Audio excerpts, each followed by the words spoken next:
tension's building. All around, you can feel it in the air. It's more than a feeling, a new reality everywhere. I look and see the signs of the times. Yeah, it's coming, but they're all in the now. Everything you know, it's all about the change. See the sky crack and it rains down flames. Oh man, they ain't ready for it. This is something that they can't ignore. Coming down like a meteor.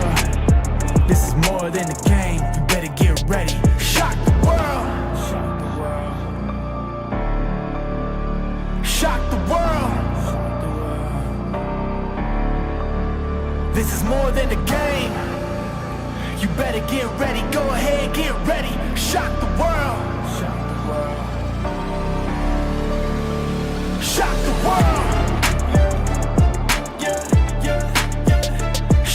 world. This is more than a game. You better get ready. Go ahead, get ready. Shock the world. Yeah. Shock the world. Feel the earth shake, smoke rising, walking through the flames. Our reality became unchained, like the jaws of a lion that can't be tamed. Welcome to the future, everything new, walking on the edge. It's nothing that you're used to, only the strong survive. You better catch your breath, oh man, they ain't ready for it. This is something that they can't ignore, coming down like a meteor. This is more than a game, you better get ready. Shock the world. Shock the world. This is more than a game. You better get ready. Go ahead, get ready. Shock the world. Yeah. Shock the world. Shock the world. Shock the world. Shock the world. This is more than a game. You better get ready. Go ahead, get ready.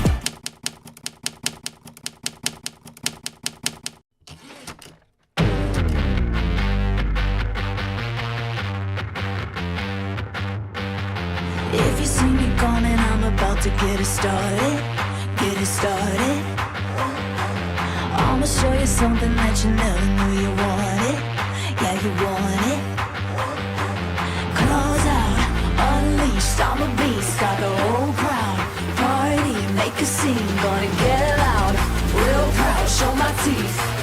Go wild like an animal. Like an animal!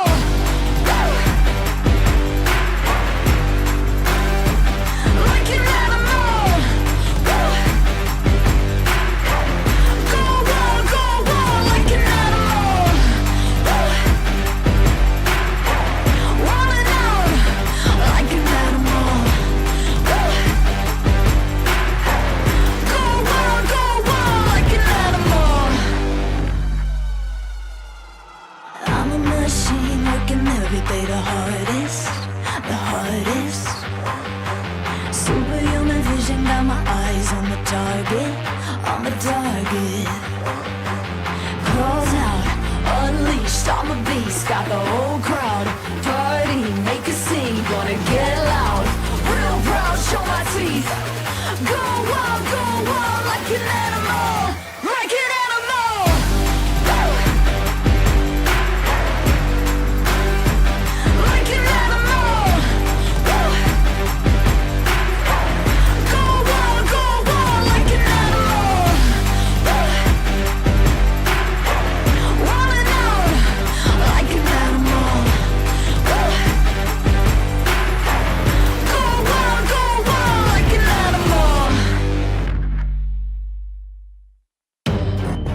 What is up, folks? Like animals, we are here at CBC, son. Cheers. Cheers. We're going to talk about what we're drinking tonight because Yeah, gotten special. We're going to wait. It's gotten special. Very special. But very cheers. big news tonight. Cheers, folks. If you got your swing oil, cheers to you. Welcome into the CBC Down and Back podcast where we cover all things cornhole, man. We're in the ACO offseason. We're in the offseason of pretty much all cornhole right now, besides backyard summer league cornhole, because that's going on at the highest level right now. No shoes, grass fields, fold out boards, and pillow bags. Those are flying more than ACO and ACL bags right now. Hey, but the new rules are coming out, and that's something important for us. That's why we keep this going on the off season, as we're gonna call it, right? The off season, 1 month. Yeah, it's well for the ACO. It's what, August, all of August. That's it. Yeah, but you kind of get an off season from May 31st, right? Branson Major to Worlds. You get like a month there, right? Really 2 months there, June and July, and then a month here. So I mean, there's like 9 months of cornhole every year. Yeah. But yeah, so this is CBC Down and Back podcast. We cover all things. We do family picks for the upcoming majors. We do family feuds where we discuss hot topics. Tonight we're going to be going over the ACO tier play, and I mean, you guys had a ton of comments with this stuff, so we're going to hit all of that. We even have the official rule guide to reference some of this stuff here tonight. CBC AI, it scooped that straight out of somebody's email, and we've got it. You know, CBC, it's creepy. CBC AI, we get all the inside info, man. Yeah, and we got the winner circle today is freaking stacked. Bags are going out. The CBC Pro team right now, I mean, I'm got 98.2% locked. Yeah. And that 1.8 is only for people that, like, somebody might stand out middle of the season. You know, like, I don't know if we're going to lock in anybody else before. I don't think so either, unless something crazy happens. Crazy. Next week we'll be announcing the team, though, right? I think so. Yeah, next week. A few hints tonight. Might be a few hints tonight. Maybe a few hints on stream. We don't even know. We don't even know. But the team is locked and loaded, son. I mean, we've tripled the size of the team from last year, which is crazy to think about. But everybody we picked up has a tremendous heart, man. Yeah, I didn't want to do it. I didn't want to go with that many, but what are you gonna do? What are you gonna do? It's Dylan's. It's Dylan's fault. It's Dylan's fault. Hey, I love you guys, man. Hey, let's get in the winner circle. We got 33 folks here because last week some came in a little late. There's no way we remember everybody, but Bill's gonna rapid fire them all. Especially when you see me on here. That one's not. Nope. Oh, next. No, who's that guy? Who's that guy? That's I believe that's Nate Stevens throwing dead records. That's crazy. Nate Stevens. Yeah. Who's his buddy there? Dakota Salee. I wonder who he's throwing for next year. Yeah, I don't know. Next. Hey, congrats, guys. Congrats. Oh, there's me. Let's go. Last night, folks. Done took it down at the backyard brawl. 20-foot rippers. 20-foot front to front out there. It's tough out there. The owner, he's trying to kick me out, man. Every time I've been there 3 times. I've won 3 times. Every time he sees me, he tells me I'm gonna throw left-handed. Next time I'm there, I take about a 90-day break. Come back, he forgets. Right? He's kind of old. No offense, Greg. And I come back, he forgets. He tells me next time, and then you know what I mean. So I continue this pattern of about once every 3 months I go in there, get my $20. You know, I'm coming in there for my $20. And I'm out. Me and Martin, though. Jamie's in here. Martin. What up? Eric, what up? Dude, we got everybody. Ashton. Dude, Schnitzel Popperski. Dude, what up, Big D? What up, son? All right, you took it. Here we go. Is that Jamie right there? That is Jamie right there. Let's go. Hey, big supporter of CBC. She's sending 2 pictures. But a great supporter, comments on like everything, and I love to see it. She's got the Ronin. She's got some wood there. Do they just hold up the wood for the picture, or do they get to keep that? Because I still don't have a nice piece of wood. I need some hardware. Hey, man, you're born that way. Dude, whatever. Get out of here. Brandon Whitehead, what up, big dog? You were born that. Get out of here. You did that yourself. And we do have some wood downstairs. State champion we do. Singles. Yeah, we do. And we have thank you wood. We got. I don't like the way you're using the word wood tonight. We went and streamed, and they gave us what up, Keaton? What up, David Penny Jones?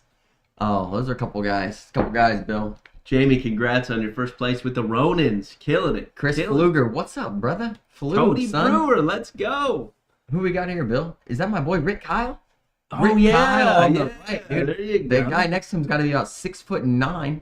Jesus, dude. Jack and the Beanstalk over here. We talked to Rick, man, all worlds, I feel like. I'm telling you right now, Rick Kyle's a great guy. He's been in the military 30-plus years. He does CrossFit. He's a beast, dude. He's a stout dude and a nice Sergeant, guy. Right? I believe Master Sergeant in the Army. Yeah, maybe the Army Reserve now. I believe. But a great dude, and we worked on him for about 3 or 4 days of Worlds. I was catcalling him over there. Yeah, he'd come over, fondle some bags, have about a 20-minute every day, about a 20-minute conversation. I go, Rick, you're not leaving here without a set of bags. Yeah. And we got Zach Rush's broken in magnums out there the last day, and he felt those, and he goes, I need these. He got those. He got a hat. Since then, he's ordered 3 sets of bags. Bro, guy. You took care of him while he was fondling the bags, man.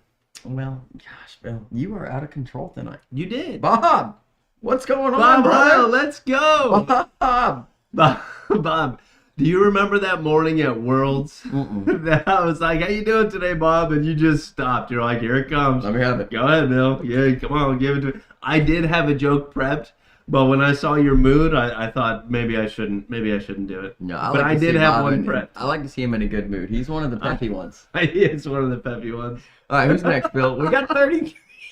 Come on, Bill. Okay, we're moving on. Aubrey and your boy, Crispy. Look at the jersey there, folks. The CBC exclusive jersey that isn't even on the website, hasn't even been posted, and somehow we've sold like 100 of them. Maybe. Yeah, we haven't even posted them. I mean, our pros, we had to take care of our pros is one of the big deals, and we are about good with that. Yeah, we got to count how many we have left. Yeah, and we'll get sizes, and then we'll be able to post, and then there'll be a full free-for-all, folks. And Crispy is not one of our pros, although he's a huge CBC supporter. What up, Mary? What up, Michael Gobin? What up, Tyler Piper? Richard Graybill. DJ, bro. DJ in the jersey. Let's go. Dude, Graybill made me drink half a freaking beer last stream, dude. He peer pressured me into chugging the rest of my beer. There you go. Let's peer go. pressure, Cheers, man, brother. the stream. DJ wins the knockout, bro. Throwing the Ronins. Those are the custom autism awareness Ronins, dude. Yep. They came out. It's like the puzzle pieces behind the Ronin are like exploding out. Super freaking cool. Yeah, it is an awesome. Derek's been crushing graphics. If you guys haven't seen the Animal Kingdom stuff that's been coming out, yeah, we've been selling the crap out of those things too. Yeah, he's every day we're getting those things rolling. All right, who's next, Bill? Congrats, DJ. This one's you. I have no idea. Carbons, orange on orange. I don't know, Bill. Wearing a 157.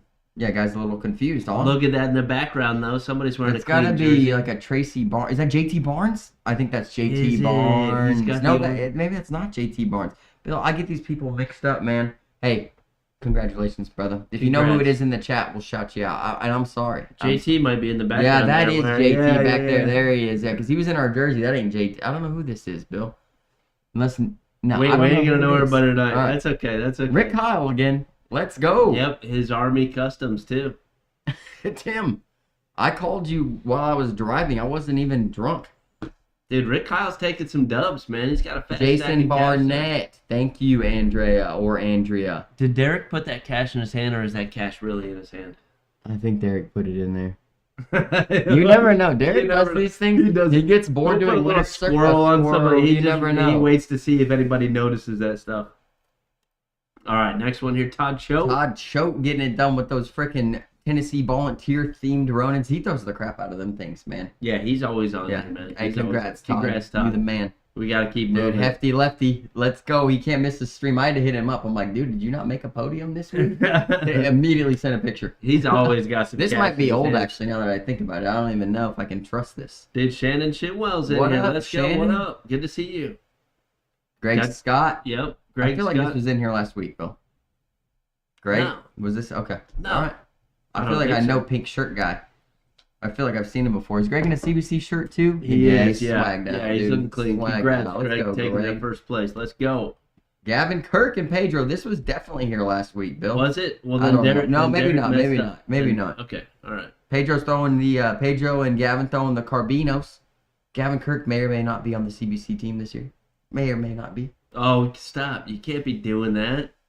Turtles. I see. This Hodgkins. wasn't in here last week. No, this last wasn't. week. Taking a second place, throwing the elixirs, dude. Timothy Hodgkins. If you guys awesome haven't guy. seen Love to see him Timothy's at turtle tournaments. bags, I'd be surprised. He wanted Derek to design him a jersey to match it, all sorts of stuff. Oh, see?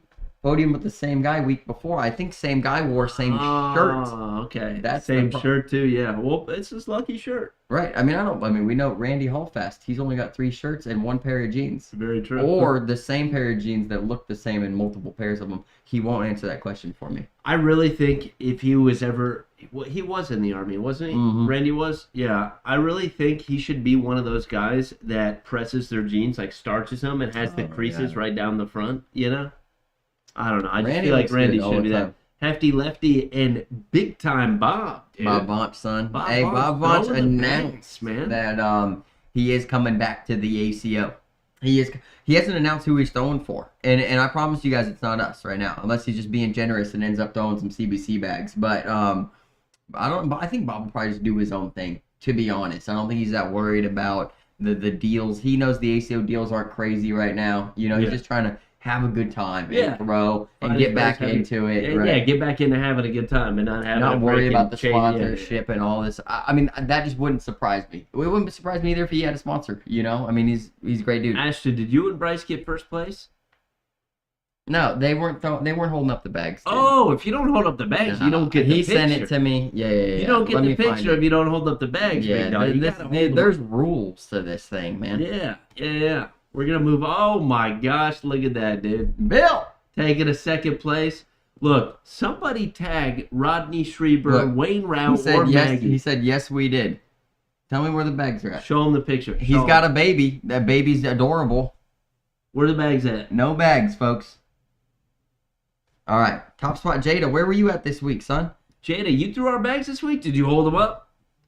He might have. He might be in here. We got like freaking 20 more. All right, anyway, we're not going to spend a lot of time on me, although I am wearing the Central Wisconsin Cornhole, I believe. Yeah. Yeah, Rodney Schreiber. So if he was in here, he'd see that. That's fine. He'd be excited. That's fine. I wore Nate it Allen for him. Keeps it going. Nate Allen and Colton, look at that. They put names on there for us. I love that. Yeah, we need more of that. Dude, we need to do We that. need way more of that. Congrats, Nate Allen. Jada, if you send it to me, it went into the thing.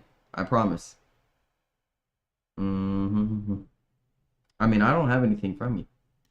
Wait. Is it a He first sent me something on August 5th, 10 days ago, so it should be from last week. We might have had you in there last week. I don't know. Yeah, Jada, you might have been here last week, brother. 10 days ago. It should have been last week, but we never know around here. Yeah. Here, Darren Obachain, right there on the right, throwing the carbons. What up, Schneider? Partner. So you True, tried, we didn't, you but tried maybe to say, you tried to say you held up the bags, Harry Potter. This guy. This is where, Harry Potter, I'm disappointed. Jada, I'm not mad. you might be in here, Jada. I don't know. Did you take a first or second or third? That's a big question there. Jada, you're getting more credit right now than most of the podium winners. Wait. Just no photo. Waiting to see what he says. Hey, JT Barnes right there, son. And Chris Hahn. Or Han. They're throwing those county line Phoenixes, dude. Those things are clean. Damn. Super clean. Dude, they've been big supporters. Congrats. Yeah. I sent Tracy a little extra in her package this week anyway, so I saw that on her post today. Oh, she made a post? Oh, yeah. Tagged me. Yeah, I didn't know. Oh, yeah. Tell them the story. Tell them the damn story. Everybody knows the stories. Dakota said the same thing, but folks, these things will happen where people get their bags or their shirt or their hat or their jersey. Let's say I'm involved with, let's say, 85 to 92% of the orders that go out, right? I'd say roughly in that range. Yeah. But there is of 8 to 15% where I'm not here. They'll get some done early. Something happens where I don't have any piece of the process, right, at all, right? And nothing. On Literally these nothing. orders more specifically than the rest of them, somebody posts it and they tag me specifically. Thank you, Dylan. I'm just as surprised as they are. Dylan looks at it and is like, I don't even remember these bags. But usually they might have went through me and like I'm relaying the order, but I don't touch the bags. I don't put together the package. I even typed out a nice note and everything and put it in there, dude. It's funny. I can't believe it. I gotta go look at that post later. All right, next dude, Wayne Rouse finally in here. I hope you saw it, Wayne. I had the jersey on, man. The Central CWC, Wisconsin. Yeah, had it on for a podium picture on What this. up, Wayne? Took the win. Dude, again? Rick Kyle again? Rick Kyle, dude, he's out of control. Those are his custom, I forget what those, the acronym on those bags is, but it's his, like, organization that he, I think his Army Guard like organization or TFAS or something like that, isn't it, Bill? I know, but we Something have like the third picture of them. Yeah, we got to limit you, Rick, Kyle. All right, Rick, you're limited. See ya. Done. That furlong throwing those freaking multicolored phoenixes, those things are hot. Yeah, those are badass. Those sell at majors almost immediately. Yeah. When we bring 2 sets, they sell. We bring 3 sets, they freaking sell. Dude, those things, they're nice because if you look at them correctly, if you see them on the backside, it's an egg. Yeah. And then the egg like kind of disperses at the bottom and turns into the phoenix head on the other side. Like it wraps around the back. The new phoenixes, I should have brought a set up here because the wraparound on the wing is freaking nuts, dude. Nuts. Fun fact about CBC, at one point in time, we were this close to being called Phoenix Bag Company. We were very close. that close. A lot had to happen, but we were close. Also, Coy, buy you a set, brother. Bush lattes. He only respects bush lattes, Bill. Dude, that's what I do. Look, I'm on a carnivore diet. I Bill, have to be low this carb is right now. mine. I'm sorry. I love bush lattes. This is my backup. No, that's me. What? Mm-hmm. No, because I'm only having 1 bourbon. You're gonna have 3 bourbons. Next. Amari Scott. Dude, look at the let's jersey. go. This is a good picture of the jersey. Yeah. This thing looks freaking clean, son. Amari Scott. Dude, I can't wait for the season. May or Amari may not Scott, have dude. him on the team. Don't know yet. No, Gonna move on. son. Amari, Let's go. congratulations And for partner, taking second congrats. place. Let's go. Amari and partner. Keep them rolling, Bill. I'm trying. Is that Chris Hahn again? Yeah, and the what's Oliver? Oscar? He's Amish. Yeah, didn't we call him the Amish? I mean, yeah, because he actually is Amish. This is no Tyler Goodwin fake, Wish.com Amish. Tyler Goodwin. Temu. Freaking piece of crap. Fake, you're freaking faker, dude. This guy wears overalls, dude. And he wears freaking suspenders, and he freaking rides in a wagon. All right, he turns butter, dude, for real. All right, I forget his name, though. David What is Penny his name? Jones, 23 sets of CBC. He's top dog. Yeah, he is top dog. He's top dog. 100% top dog. And we haven't even released the next bag. The slip and dip. I mean, yeah, we could call it that. That's its nickname at a minimum. Nickname right now. Yeah. All right, congrats. David Weldon. Let's go, brother, up there at Maple and Pine. That's where David Penny Jones throws at. Yeah, it is. Yeah, it is. I think they had 84 players there the other day, Bill. 42 freaking Holy teams. smokes. And they play in bowling lanes. I That know. shows you that people will play anywhere. But they play long way on bowling Yeah. lanes. At Three Rivers, they play sideways, which is not exactly 27 front to front. If you didn't know that. I didn't know that. Yeah, they have That's to do why I'm it not so good that- over there. Well, and they don't want you walking back and forth across the lane. So if you had to warm up by yourself, you got to get somebody in that other lane to be able to walk down to your board. So they can Maple throw the and bags Pine back. might just be making a living off cornhole, to be honest. Yeah, that's awesome. Congratulations, Congrats, David. big dog. Who we got here, Bill? I have no idea. Oh, those are the OG surges, Bill. I don't even know where I got Oh, this picture. yeah. But folks, these surges, I mean, I can't even tell you how old they are. Over a year old, and we're only an 18-month-old company. Yeah. I mean, they might be 13 months old. It was one of the 14 months first. So old. those are Tennessee colors. Yeah. And I believe before we went to the Knoxville Major, we made some like Go Vols bags. Yeah, so that Right. would have been January 2022. No, January 2023 is when. That set has to be at least a year and a half old. Yeah. Crap, we're almost at 2 years. Justin Duke, if you sent one, the CBC AI bot automatically deletes it, so we can't even see it past the date that the application's closed. Sorry, Yeah. big dog. Also, if you have the last name Duke, it automatically deletes it. Yep. Garrett Chandler, let's go. Dude, he's in here every week. I know, he's Beast. tearing up. He's very One of the consistent. prettiest throws you've ever seen. Yeah, he throws real good, although I did beat him the other day. Garrett, see you Friday, bro. I can't. I'm Darren sorry. Obachain in the middle. I don't even know who the rest of the peoples are. I don't either. I know DJ probably knows. And the rest of the people aren't holding up fingers, so I think Andy, they're photo Andy, bombers. the Krakens. I don't know which came first, the Krakens or the egg. I mean, the Krakens or the Surges. Which ones? Krakens were first. It went Magnums, Kraken, Surge. Krakens were first. Is that how it went? Magnums, Kraken, Surge. Yeah. Because Surge took some playing with, right? We had to do some working with that material and finding the color and matching it up and some certain things, right? Yeah. Yeah, it was a big deal. Big deal. This is the same photo. This isn't allowed. This is – okay. Who's that, Bill? It's CJ, dude. CJ's slugging. throwing apexes. Just for a good time, I guess. Yeah. Appreciate you, CJ. Appreciate you, hope man. you have a good season, brother. Yeah, hope you have a great season, dude. We'll see you soon. All right, next. Brandy. No. Yes, No? it is Brandy. Yeah. Wait up, I'm trying to get Sam Harrington. This is Sam Harrington, which I got a bone to pick with Mr. Sam Harrington. He's down in Nashville, right? And he's down there selling Elite Bag Company bags. Sam, we're an hour away from you. You know how much money you could save? We'll let you wholesale rep possibly. Sam, if you get in this podcast, folks, tag Sam. Tell Sam, hit up CBC. He's taking podiums. With CBC bags, so he obviously throws them well, Yeah. right? Sam, we got to talk, brother. So, yeah, definitely. Why are you waiting on your bags from Mississippi? I could run your bags to your house faster than they get to Mississippi. We're done. You We'll are see you soon, 50 Sam. miles away from me. I could run them there in 6 hours or less. 50 By miles foot. and 6? Yeah. That's pretty No, like 12. What am I talking about? I was thinking 30 miles. good. Hendo. Throwing the elixirs, taking the third place. Let's go, Hendo. Richard Graybill, have a good night, fellas. You are live on Moose Knuckle Cornhole Facebook page. Awesome. I got to go to Green River Cornhole for Too many cornhole groups. too many, Richard. Richard. Richard, this is for you, brother. Cheers, brother. We'll see you next week. To the moon. I'm not going to the moon. Hendo, congratulations, third place. We're on 31, folks. 31 out of 33. We're almost This one's through you, this. Bill. Dude.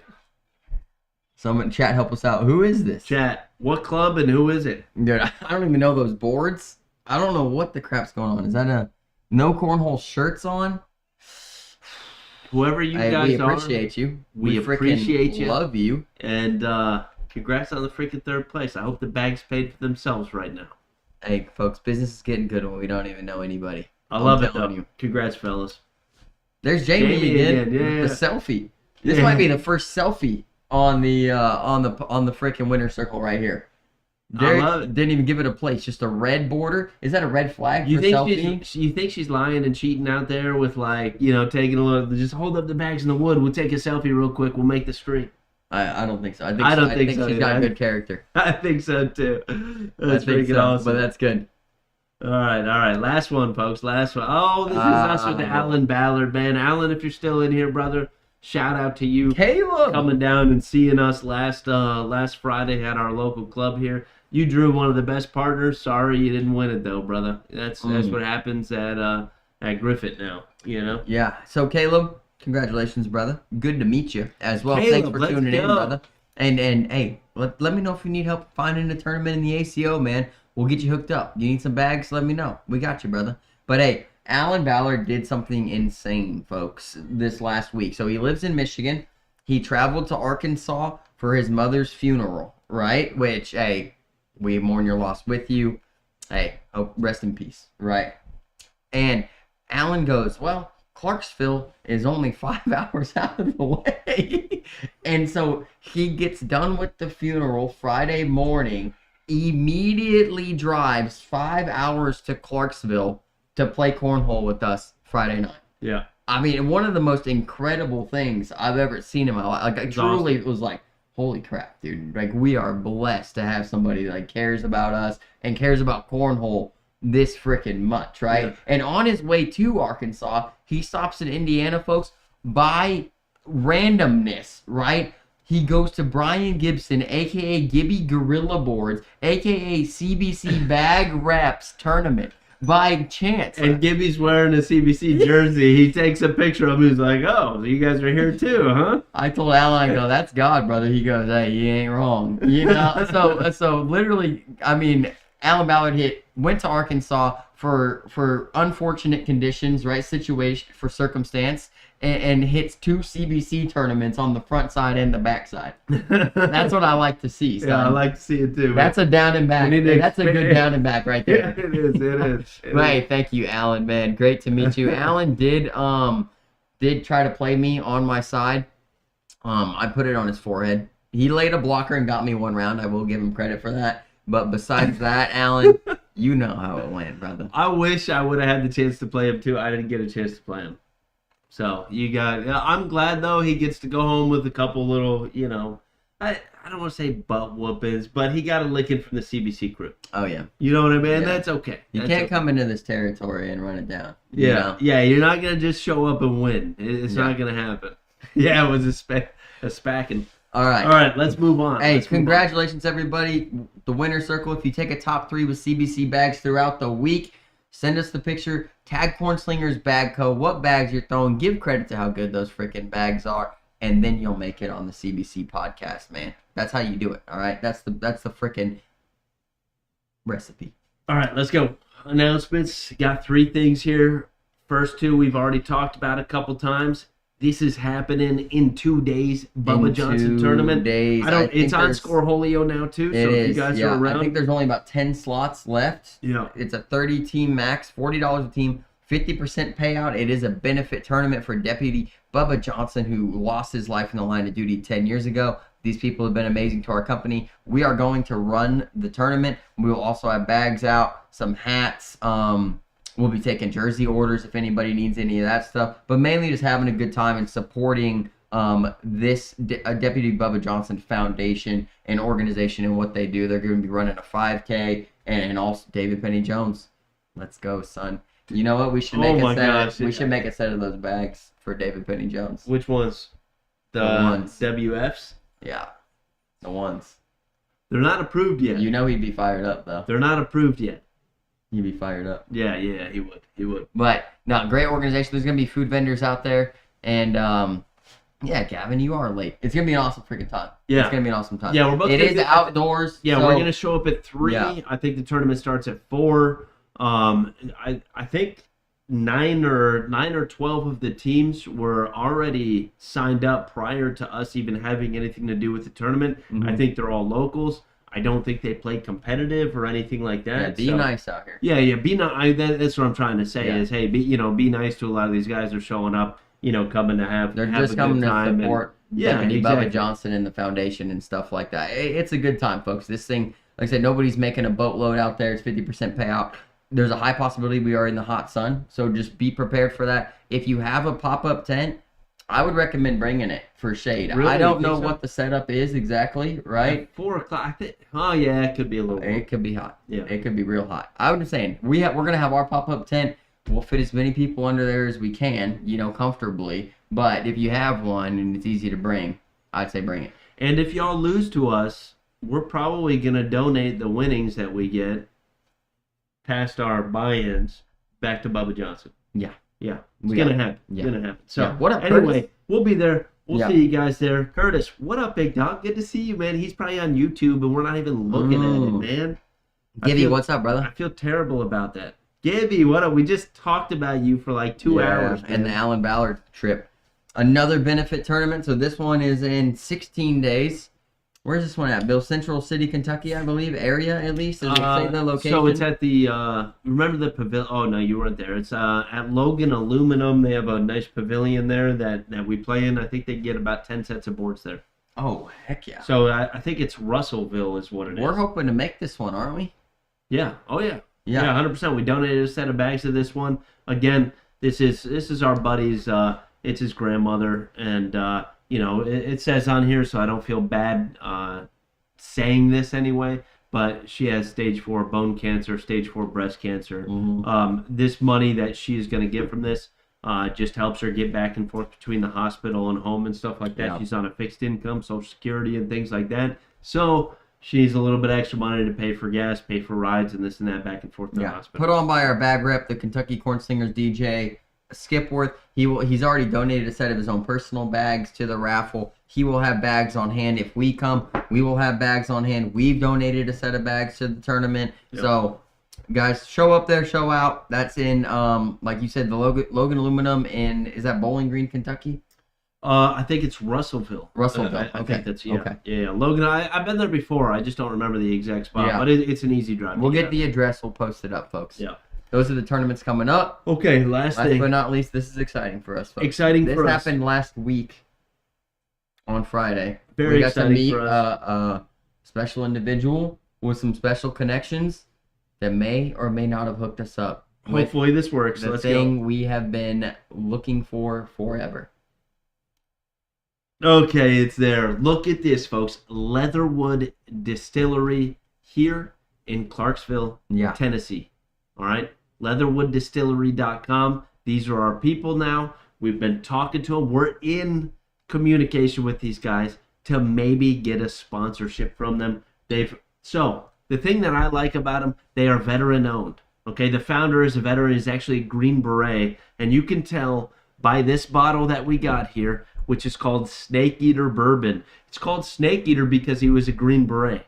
When you're a Green Beret, you have to go through something called SEER School, which stands for Survive, Evade, Resist, Escape. And during this school, you have to, you literally have to survive during this, right? And they teach you a little bit, and then you have, depending on the level of SEER School you go to, they start having games in that SEER School to where you get dropped in somewhere, and you literally have to survive. And if you get captured, you're a POW in this thing. So when you survive, if you find a snake, you eat the freaking snake. That's why they're called snake eaters, man. The Green Berets, they'll eat anything. They'll go out there and do it. So the founder is an actual snake eater or Green Beret. I read their story on there too. So he started brewing in Afghanistan for his unit. Really? And that's look, ballsy. I was in Iraq twice. I love them because they're veterans, right? I was in Iraq twice. I could not drink. I could not brew. I could not do anything out there. So it's pretty ballsy for somebody to, get in Afghanistan and do that. Anyway, that's where he found his love of it. Started transferring the recipes out here. This is a Snake Eater Bourbon, which we're drinking. Absolutely delicious, 95 proof. Had to throw that out there, guys. Maybe we get a full sponsorship from these guys, so I'm super, super excited about it. Yeah, and I've got a little blurb here. We met a representative of he's in chat right Justin now. Swallows. What's up? And I want to give a shout out. So he says leatherwooddistillery.com. Products are currently sold at leatherwooddistillery.com.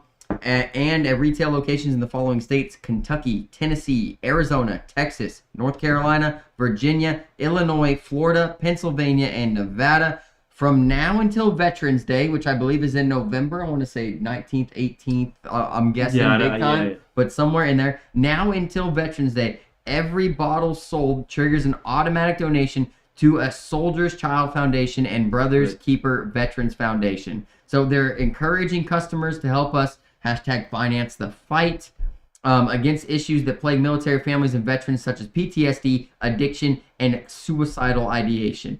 So, I mean, that's freaking awesome. Every bottle sold, that makes me want to buy a bottle. And this bottle was gifted to us. So thank you, Leatherwood. Thank you, Justin Swallows. Thank you for reaching out, man. This is a great opportunity. You guys know we've been looking for a bourbon sponsor forever. We've been looking for one forever, man. I think, especially being veteran owned, I think we found ours. Anyway, hopefully, anyway. David, if you do come to that Bubba Johnson tournament, though, man, if I get out early and Dylan's got to stay and run the whole thing, dude, you and I are going to Leatherwood Distillery. Just throwing that out there. Yeah. Visit the locations, folks, but we're appreciative of Leatherwood. Check them out, leatherwooddistillery.com. This is their website. It's freaking fancy as crap. We need to work on ours. All right. You ready to go? Let's get it. This one right here, yeah? No, because that's going to bring up this guy, I believe. Well, it's not that one. Just this one. This one? Yeah. Oh, well, it did it anyways. You mess this up. Well, turn it off. No. Oh, my God. Turn this one off. No, I got to do that. And then, okay. We got to do this properly, folks. Properly. Here we go. 3, 2, 1. Does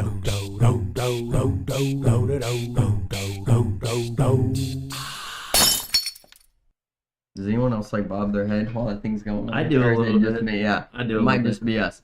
All right, folks. This is ACO tier play. It's been a hot topic. I think it's a lot simpler than what it's being made out to be, but there is some confusion. There are some questions. A lot of questions were in the comment section, but if you have questions, bring them in the chat and we'll answer them. If we don't have them, I'll look them up and get back to you. Right. So the post says, tier play. For those wondering, no tier points.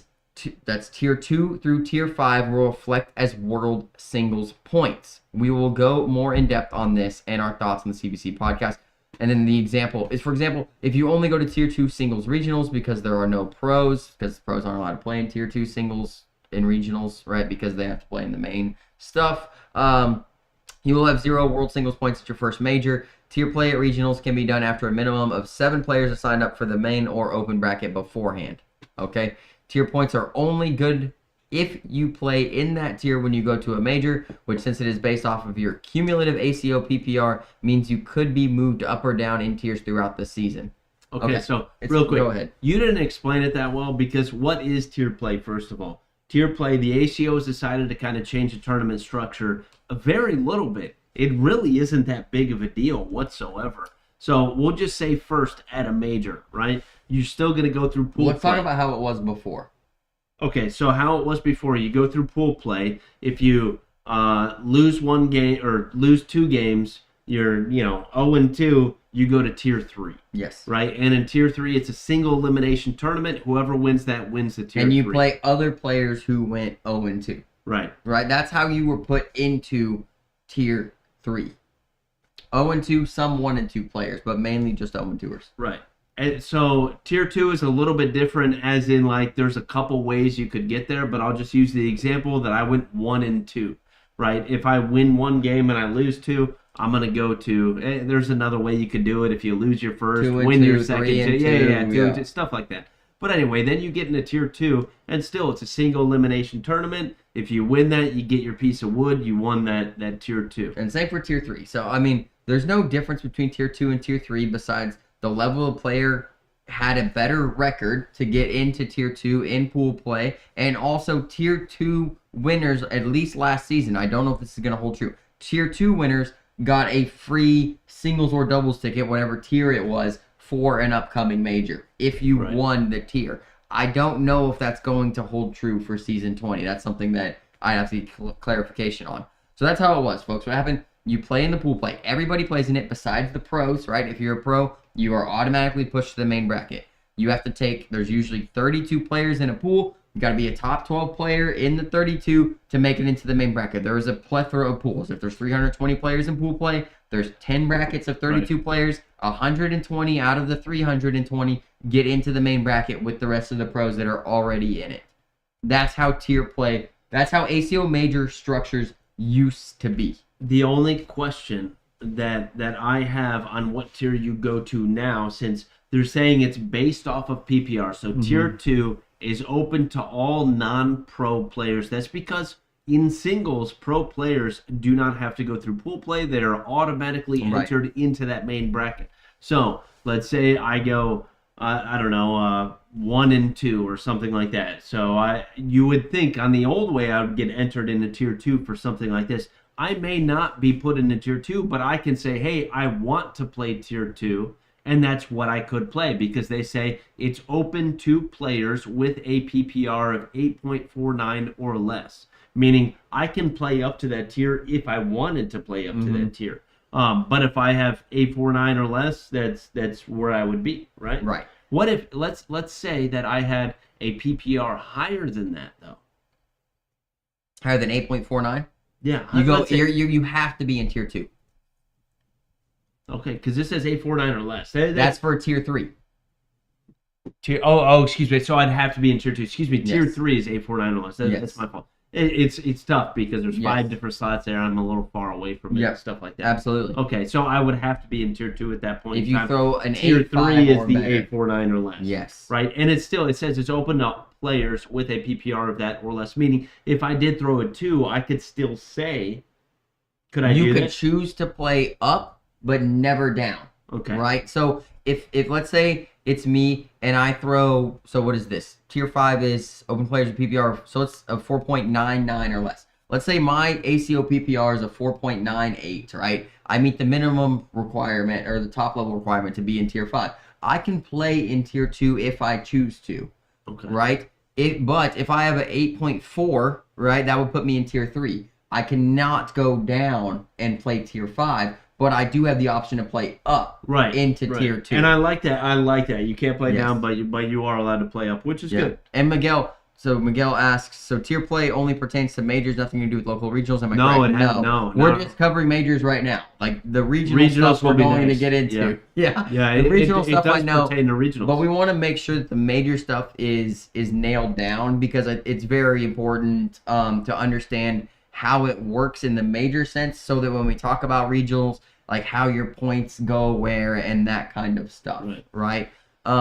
So Dustin Thornton says no cash prize. Correct. That's what I got from the taco. I don't believe that there was a cash prize for Tier 2 and Tier 3 in majors as it is. So never has been. So no, they're still not going to do that. Only wood, people in the main bracket. Free tickets if you win Tier 2. Piece of wood, free ticket. Yeah, and I mean Tier 3, no free tickets. Cash value. Remember. Cash value. Cash value. I mean, it's good. at least $40-$45. Right. You know. Yes, so that's that. So no pros can play in the tiers at Worlds or at majors, right? Also for majors, how your tier points work are just how they work right now. If you don't make the main bracket and you play in singles and you play in any tier, right? Tier 2 through 5. If you win the tier, you get 28 points. Listen, folks, 28 points for tier 2, right? But that also reflects as your world singles points. Okay, so like towards your world singles, we all know you can't make it, okay, as a pro getting 28 points in all of your majors that you show up to. A major win is 50 points, right? This last year, you had to have a 9th or better, which is 41 points.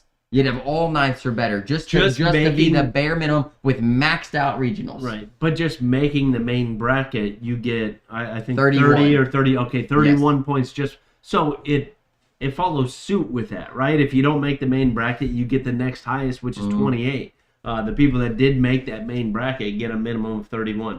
And you could argue, oh, well, it's easier for the pros to get 31 points, this and that, so it's a little bit better for that. But it's still, 31 points is not going to make you a pro in that coming year, so it doesn't really matter. You still have to perform in that main. So exactly. That's kind of the argument, but as long as it follows down that ladder where you move from the main bracket to Tier 2 and the points are lower for winning that Tier 2, I think that's good. That's how it should be. Yeah, I want to make sure, I mean, I think like we're pretty good on how the majors work, but if anybody has any questions about the major specifically, now would be the time to ask. I just want to make sure we have all this cleared up. I do have one question on it. This is something that I don't know, and I hope you do know this one. What PPR do they use? So they're using, for your first major, they will use your season 19, right, PPR. If you don't have a season 19 PPR. You said season 19 PPR. It's ACO specific season 19 right. Only ACO tournaments, yes. None outside of that. Correct. Okay, good. If you don't, right, that means that your PPR from pool play, because you have to play pool play before you can ever enter a tier, right? Right. I guess besides regional tiers would be something different. If you played regional tier 3 before you played a major, I mean, that's a good question. I don't know. I guess it would go off whatever your Cornholio PPR is. That's what you'd have to default to, right? You didn't play any ACO in season 19. You haven't played a major. Because you don't know. Right? Yeah. I mean, that's got to be third option. Because there's no right? pool play at regionals. Yeah. Or you start at tier 5. You have no ACO. Like you're technically at 0, right? There was a caveat to that somewhere in here. Towards teams who enter their first ACO regional without ACO season PPR may enter the ACO World Doubles Division or ACO World Doubles Tier 2 to establish a PPR. So in those regionals down there, you see right here. Yeah, it's right here for singles. So yeah, that is how they would find that. You can enter whichever one you want, but you can't go lower. You can't go lower than tier 2 if you don't have an have ACO PPR. And nobody would really play down because there's not really a cash prize for that, right? You get bragging rights and a ticket into the next major. Yeah, and so somebody also said, which I don't see in here, Bill, is that you have to have 7 players in your open tier before you can run a secondary tier. I saw that in comments, but I don't see it here in the rules. I would believe because that's the minimum you need to run a singles regional, correct? But what I'm saying is you can't just run a tier 3 singles tournament.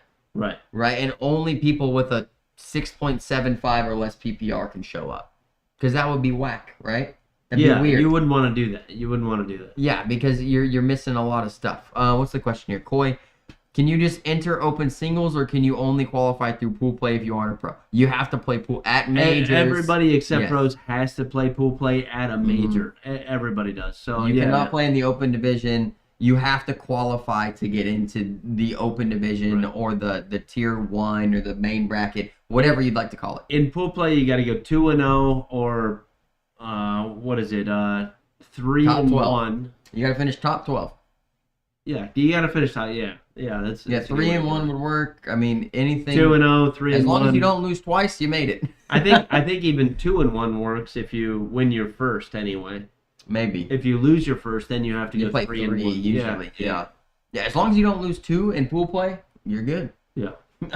Don't lose twice, and you're all right. And the good thing about it is all the pros are already in the main bracket, so you just got to show up and throw great, against what do we call ourselves?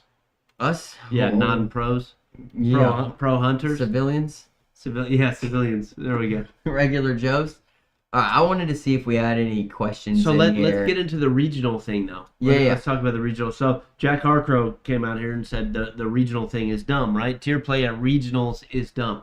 And look, let's say you are. This is where I disagree slightly.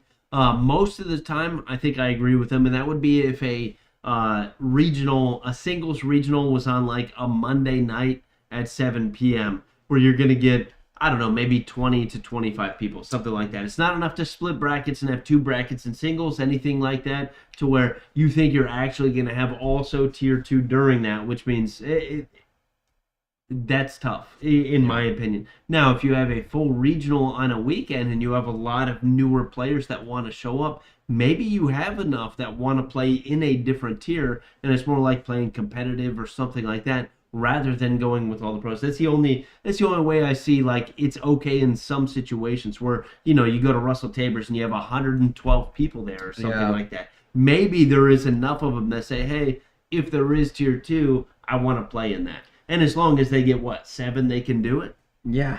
I mean, that's what it, I think it's 3. That's it's 3 for the tiers. Yeah. So 7 in the world singles, right? The main bracket. And then you only have 3 players for each tier. My thing with it, Bill, there's a couple things with it. One, it could slow down your tournament immensely. Right, because you have to dedicate boards specifically to that. Yeah, and then secondly, I know in the past, and any CO would know this, that you pay per division, you have to enter in 4 points. That's something we don't know. Yeah. Right, and this is something I don't know. And if you're a CO and you've gotten information on this, right, please share. But if you have to pay what it costs, which is somewhere between $35 and $45 per division. So if you guys are players and didn't know, these COs have to pay to enter your points. To run these tournaments, they have to pay. So if you're upset that somebody's doing a 60% payout, the reason is probably because they're paying for the tournament that is going on to make sure that everybody can earn points, right? They are a certified official hosting for the ACO so that us as players can earn points, right? They're doing us a favor. They have to pay the ACO to get those points entered. So that is something. Dawson Cummings says, debating on playing a little ACO this upcoming season. Dawson, don't debate. Where are you make from? It happen, son. Yeah, don't debate. Just make it happen, man. Yeah, where you at? We love the ACO. We'd love to see you out there, man. Let's go. Where are you from? Where are you at? Where's your local clubs? Join a club and start playing, man. It's a lot of fun. Yeah. Miguel, I'm going. Still going to extend tournament play in regionals. We could be there all night with tier play at regionals. You do not have to run a tier. That's the thing. As I read it, and I think as you read it too, you do not have to run one whatsoever. No. But Miggy, if it's a Saturday and we're starting at 8 a.m. and you get 100 and something players there, and I don't know, 10 of them want to play social in tier 2, and they'll pay the building fee and sign up for tier 2 with no payout, you're going to do that, right? I mean, that's better for a CO, too, in that situation, to have somebody who wouldn't regularly play or maybe afraid to play, to have the option anyway of playing tier 2 or 3. Yeah. You know what I mean? Yeah, and that's where Rhonda asked this question. Do you think they will pay out for tier 2 at a regional? If not, what will happen with the money? I mean, I guess if you have it already determined, and you've determined that those people are going to pay $10 or whatever they're going to play, let's say there's 3 of them, right?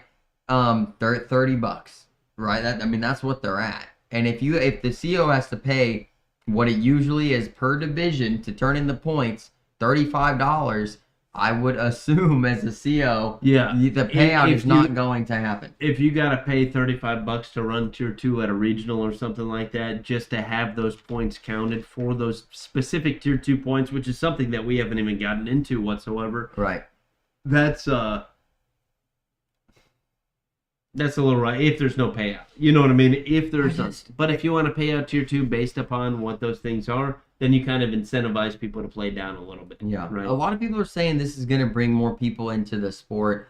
And I'm really trying to wrap my head around it. I think it makes sense because you want to play against your own competition and like, I mean, but our mindsets are so like dog eat dog. Like if you don't like it, throw better. I mean, that's how we think, right? So like, I got to take a step back from like that mindset and go, what is this helping? But you also love dunking on kids too.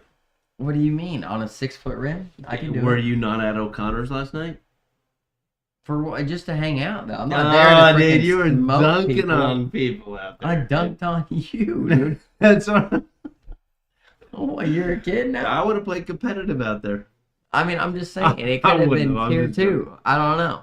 I agree, but still slows it down. No payout at regionals for tier money goes towards CO fee, and rest goes towards main. Not fair to play tier. Donating money, no points to play out. That's the only hang-up that I got too, Miguel. Well, there are points. There are points. But only tier 2 points. for tier 2. Right. So people, I think, and this came onto my radar because, to be honest, CBC AI picked up something where a CO was claiming they were only going to run tier 2 singles regionals so that the pros couldn't play and people could earn points that way.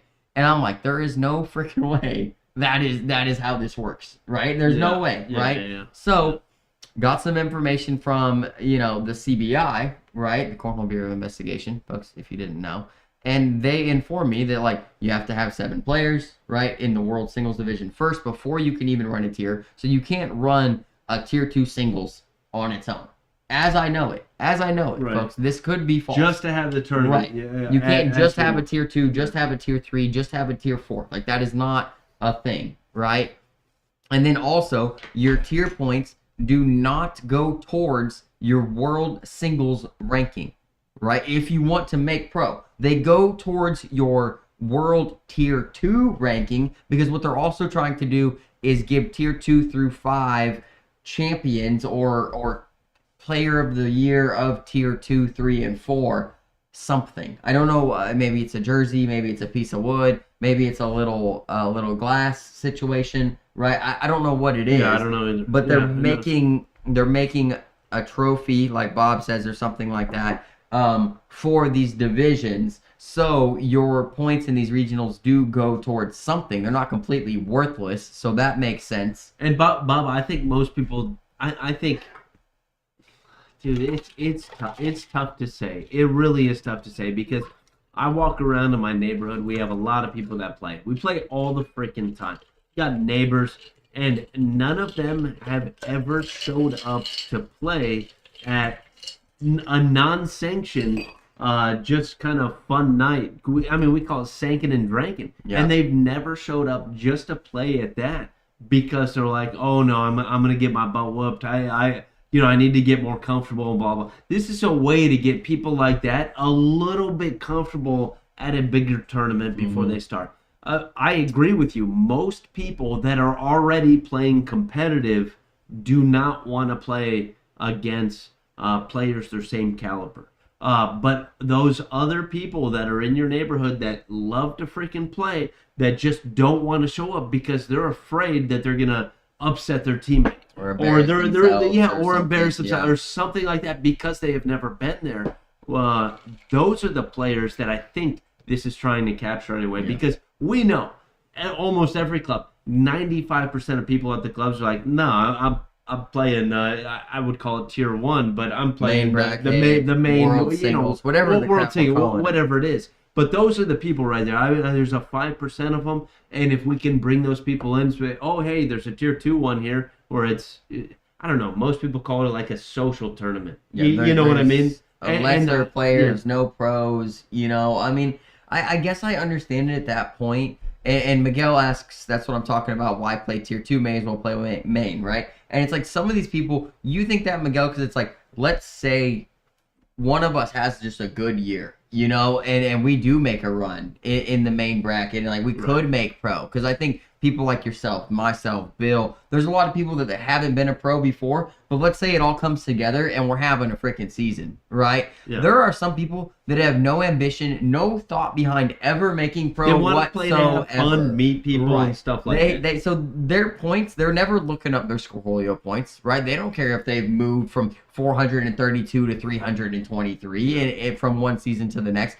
They don't care about any of that. You know what I mean? Yeah. They just want to play. They'll never look up their tier 2 points. They'll never care about any of that. They want to play like-minded people and people in the same competitive range so that they can play longer games, maybe BS a little more, a different style of game. See, Bob's a killer. Wayne's a killer. You know, all these guys in here are like, when they say, hey, I got my butt whooped for a long time to break into competitive, these guys want to play more than they do just outside because, look, when I was a backyard champion back in 1982, I used to smoke freaking everybody.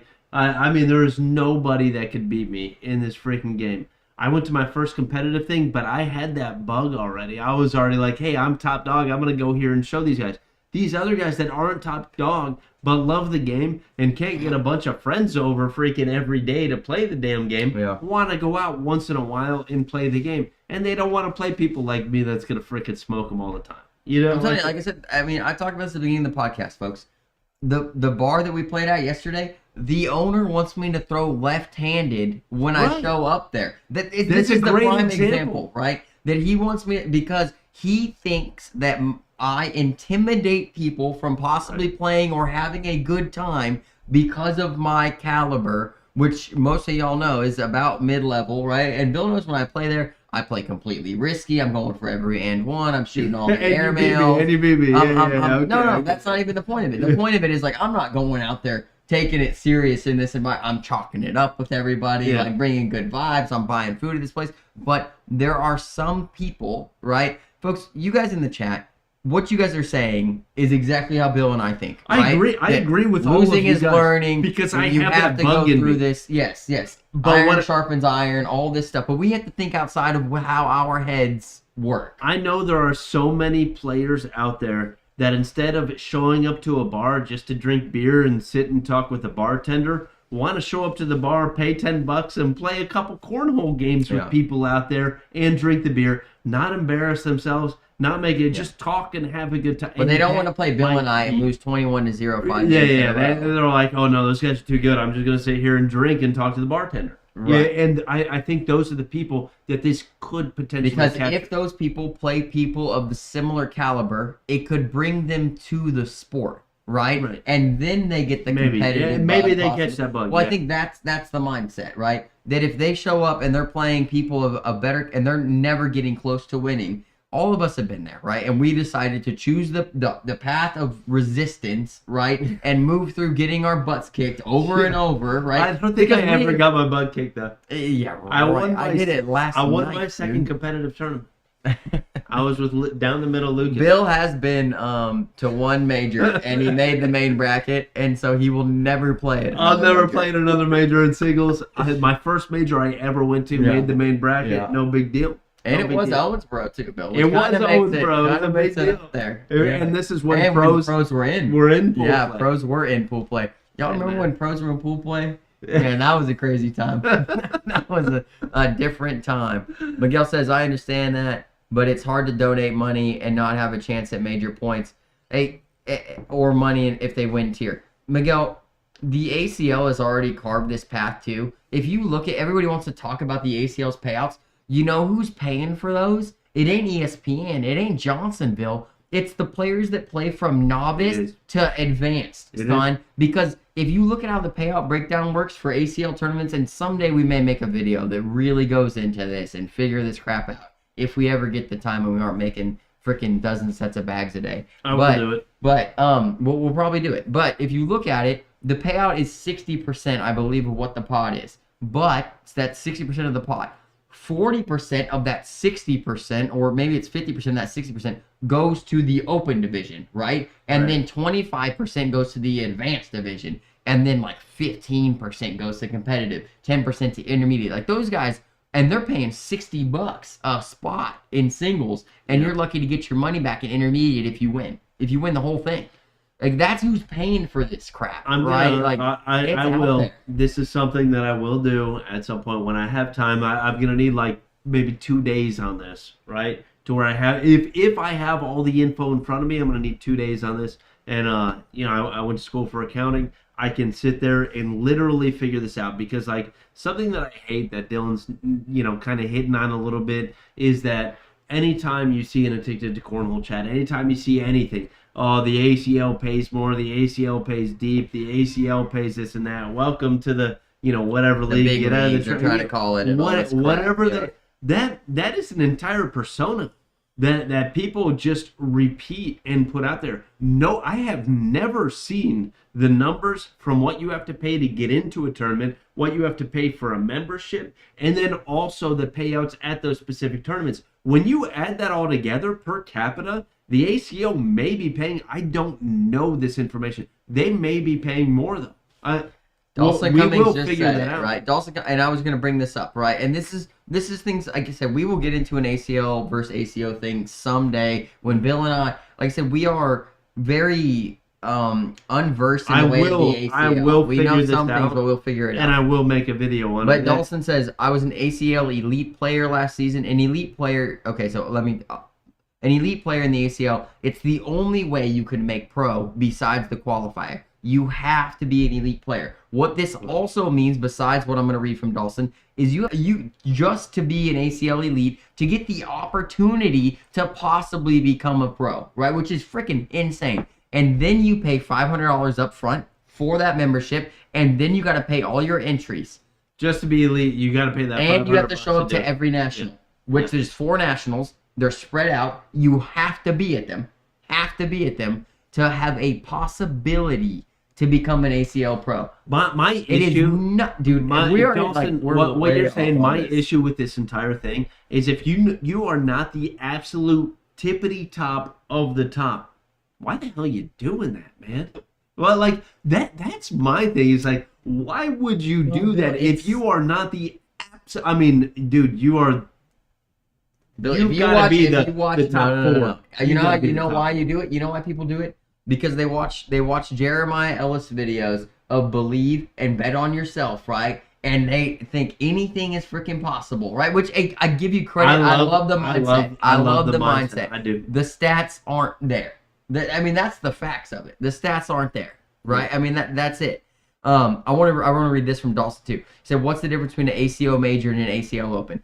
And Dawson, to be honest, Bill and I have not attended an ACL open. It's something we need to do, to be honest. Like, if there was one in Nashville and we had an open weekend, we would go down just to understand. We would play doubles. We would play doubles. I don't even know if I'd play, but it'd be so expensive. Competitive. It'd be so intermediate. Expensive. Yeah, competitive. We play competitive. But what we know, based on what our players have told us, our sponsored players that play in both, that the vibe is the biggest difference in an ACO major and an ACL open. They say that an ACL open, most of the people that we watch on ESPN and stuff are very uptight people, right? They use the word cocky. I would say confident. I have to see the. Yeah, I'd have to see. I hate when people say arrogant, and I hate when they say cocky, right? Because confident is something completely different. Confidence. And sometimes that confidence comes out with you being like, "Hell yeah, I threw a great shot." And you're the only one cheering for yourself, but that is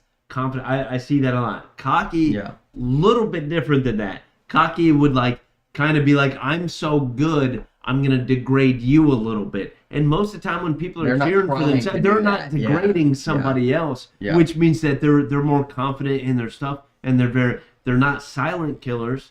And I think that's kind of the difference maybe between the ACO and the ACL is that the ACO, there are a lot of silent killers in it. Yeah. That you're kind of cocky in your own mentality, like, hell yeah, I just got, you know what I mean? And you're not chirping as much. Like I said, we know that the vibes at ACO major are a good time. We've never had a bad time. It's just different, right? From what I know, and that's the ACL trying to turn cornhole into a legit professional sport, right? And I'm going to be honest that I always will disagree with the fact that cornhole could be in the Olympics, that cornhole could be a professional sport, for the reason that it lacks a certain amount of athleticism that I believe a sport has to have to make it into an Olympic type setting. It could make it. It could. I mean, I'm not saying it can't. I have my own mindset on this, right? Where I think that you have to put out a certain view, right, of what a pro looks like, right?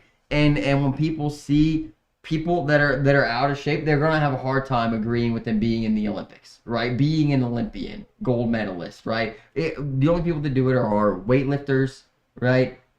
Which, I mean, they have astronomical strength, right? Like, this sport does not exhibit athleticism. It exhibits hand-eye coordination, right? It exhibits skill, talent. Okay, so but the word athleticism is not displayed. So they have archery, they have shooting, they have all sorts of stuff where you can be any age, any weight, any size. Yeah. The breakdancing is crazy to me too. Honestly, breakdancing. Cornhole can make it someday. I think it could. It can. And it's not just athleticism is what you need. They should honestly have like a chess thing for it too. Man, I get this. You probably also need more countries involved, right? Like, I mean, that has to happen for right? cornhole. Yeah, definitely. It's got to be built. I believe there's to be 70 countries involved, right? We talked about this the other day. Me, you, and Derek were talking about this, I believe, the other day. Is this called digressing? I don't know. We're not even talking about what we were talking about. Digressing means you're moving away from the main subject, I believe. So I think we're doing that. So we should just say I digress and go back to the main subject. Right? Okay. Yeah. Let's I think that's the proper term. Because I mean, what we're talking about, tier play regionals, right? Like, that's the main topic. But I think we've kind of squashed it a little bit too, Bill. Right? Like, I mean, I think some people might think it's dumb, but Miggy, if you're out of here, we'll see you later, brother. Miggy, see you later, man. Good to see you. I can't wait for your regionals. They may be the only weekly ones, man. I'm ready to go. Let's go. Maybe if there's an ACO Zoom meeting for COs, just send me the link. We'll sneak in there. Yeah. We'll put our name as Sean O'Brien. I got to get your picture, though, and put it on the screen. Sean O'Brien. Hey, with him flexing? Have you seen his selfie with him flexing? Yeah. That's the one we're going to... He's looking beefed up. No, he is beefed up. No, he is, for real. Yeah, I mean, I'm proud of him. Yeah. But no, I mean, I think that we've covered this. The reason is good, right? I think that the intention behind it is really good. I think that doing it for regionals in a way that it's like, oh, because the pros can't play, if that's your mindset as a CO, get the heck out of here, right? Your mindset should be, I'm running tiers because I want people of less caliber to show up and have a good time so that they can progress their game into becoming a pro someday and being an ACO member for life. Wait. Miggy, before you go, real quick. Oh, no. Who's your partner next season? Is it still Sean? Or are you taking Corey Kennedy? Let me know. Is he on the fence? I don't know. Is he on the fence? I don't know. I got to know this answer, though, because, I mean, got to go beat him. We're going to beat him. All right. Let's roll. We're going to beat him. What do we mean, let's roll? Like, through the comments? Well, I mean, like, okay, so like, having this as something I think is also good. Majors, sure, yeah, it replaces tier 2, tier 3, and stuff like that. Oh, dude, who you taking, Biggie? Come on, let me know. Big reveal. I need to know. Yeah, it's a big reveal here. Could be Mr. Clarksville. Yeah, it could be. Oh, Miggy and I talked about Mr. Clarksville the other day, dude. It was kind of funny. We made some jokes about it. Yeah, same structure as pool tournaments. Josh Park says you have to have different brackets for different competitors if you plan to grow the sport at least 3 levels. I mean, I agree. I think that it could be the right way to do it. The regional structure, like I said, it's just tough to fit all this stuff in on, like, we're talking about weeknights, like that kind of stuff. Like, weeknights, we already know if we start at 7, we're struggling to get done with 1 bracket, let alone 3 or 4. Right. But if you have a dedicated the other question I have, Bill, is and I don't think this is clarified. Let me look at the thing that we have here. But I don't. So at majors, we know that the tiers are single elimination. Does that mean they're single elimination in regionals as well? No, I don't think we know that. Yeah, I don't think we know that either, and I think that's very. But we don't even know important. if there's single elimination up here, do we? Well, this is regionals. This is regional excuse stuff. me, I thought that was major stuff. Yeah. General guidelines. score magic this year. That's always good. Lee Turner, we're gonna announce it. I believe next week. Next Thursday. Splitting. Are we announcing the regionals. team next Thursday? Yeah. I mean, we might announce it before then. Like I said, I mean, the podcast will do its own announcement most likely, but I think graphics guy is working on something kind of special, to be honest, and that might be done. Oh no, Bill. I might be wearing a. Oh, dude, come on, man. It's just your.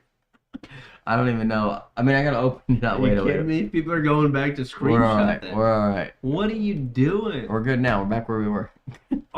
Oh my gosh, dude! What if I had your subscription to that one website that's questionable on there?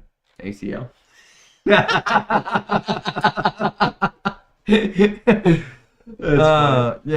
Dawson, yeah, CBC is us, man. Me, Bill, and Derek, and we're all veterans, man, and we've been doing this thing for about 20 months now. We might be closer to 20, 21 months, something like that. Man, we work in the garage, bro. We don't take a paycheck. We work our butts off and trying to grow something, man. Just trying to grow something. Yeah, That's we the do dream. live streams and broadcasts too, man. Yep. And most of the people in here know us. Like, we're freaking John. If John's trying to get an out. dude, did you, John? I'm here, HEAR, for the sponsored player announcements. John, we're gonna hear me out. We're gonna call you, okay? And then when you pick up, we're gonna offer you the contract. And if you pick it up, you're good. You'll be sponsored. If not, I don't know if you can meet all the terms of the contract though. That's the issue. Yeah. That's the issue. All right, I think we're good on this, Bill. To be Okay. honest, like All right. I'm good with just doing Let's this guy roll right on. here. Let's roll on. If we're gonna roll into something else, I don't know, Bill. Maybe 15 minutes or 20 minutes or something, if you really want to. The only thing that has been top level, like on the talk, is the ACL pros leaving, the ACL bag companies leaving, and ex ACL pros coming into the ACL. Right? I mean, it's been more than any year I've been involved with the corner. That's what I know, right? Like, that's what I know personally. You've been saying a lot about this too online, which is kind of pissed me off just a little bit. Good. And I'm telling you for the first time right now, kind of pissed me off a little bit, but at other times it's like it makes sense. Although I just don't know as many as you know. That might be the thing. Like I said, I mean, I just know that I'm seeing it more. Dustin, no, not the Apex. If you want a 4 carpet Dawson, you choose the Vector. Right, has an 8. That's like your Pro Advantage style. We have two Dawson, different. hit us on the side, bro. Just message us on the side. But probably the Dead Reckon or the Elixir is probably what you want. If you want a Viking carpet, one of those two, depending on if you want roll. Dude, just frickin' message us. I swear. Lane, what is the NCO? Is that the have you seen that? non-commissioned officer? Have you seen that though? I did see the post, but I don't even know what a lot of crazy stuff is happening in Cornhole, right? And you're right, Bill. I mean, I have made some posts. I'm kind of, because it has been a little weird, you see people like Yeti Irwan has announced she's not going to play anymore. Yeti Irwan is somebody I've known this stuff all the time. Miggy, get out of here, dude. This stop it. Honestly, Miggy, if he did call you and ask, it's because he's like, Dylan don't show up enough, dude. Because Bill's trying to play like all the time. No, I play with Curtis Amos. He really does have another partner this year, Miggy, which Curtis, is fine. No, I'll pick up. We're still gonna play. Miggy, if you want to play, get my. We would smoke you and Curtis. Dude, that would be. Hey, Miggy, let's run one. Let's run one though, for real. For real, let's run one. Me and you, Miggy. I don't even care what bags we throw. We'll throw 2 Miggy bags and 2 CBC bags. Dude, Curtis and I are gonna show up and whoop you guys' ass. Yeah, right, dude. Yeah, right. Don't even start. But Lee says, who are some of the pros coming back that you know of? So Bob Vonch, right? Which, I mean, some of these people took a year off of ACL too, but like they're still coming back, right? Like Bob Vonch is one of them. Like I said, coming back is hard to say. I'm more looking to the people that are like taking it off. Like they're like, I'm done playing the ACL. Like at least taking a break. Jonathan Etheridge, which he's the first Alabama ACL pro. If you don't know him, I mean, he's a beast of a player. He went 8-0 in the qualifier last year. See you, Biggie. Jonathan Etheridge, he's coming back to the ACO. Yeti Irwan is taking a year off. We saw Michael Lucas Jr. and Mike Dingus, both ex-ACL pros. Dakota Salee is coming back next year to the ACO. Nate Stevens came back last year. Tom Gustafson as well last year. That was last year. We're talking about this year, though. I'm just saying in general. I can't just speak in generalities. Well, no, you can't, because the post that I've been seeing is why this year. You know what I mean? And I know last year there was a few, but you said this year. So. Jay Rubin took a year off. He may or may not be back. Jeremiah Ellis is on the fence, supposedly. If you look at his posts. Yeah, if you look I think he's trolling a little bit. Yeah, right? Yeah. You think he's fishing? He's playing. Is he fishing? He's playing. He's fishing for sponsors. I don't know if he's what? fishing or not, but he's going to play. I honestly think he's going to play. Yeah. I don't see how he doesn't. There is a player. What's that New York player's name? Bobby Sperry, right? He was an ACL pro for 6 years.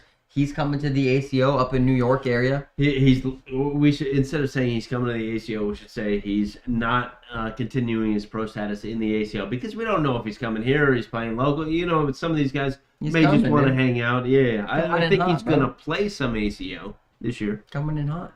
Dawson says Tyler Goodwin qualified for ACL. Yeah, he did, man. Yeah, he announced that he's gone. Guy, man. He announced that he's gone. Yeah. That he's gonna go play ACL. Braden and Bearpaw are both on the fence, right? They're both having to make a decision in the next couple weeks. Like I said, but we support anybody that's moving to that league.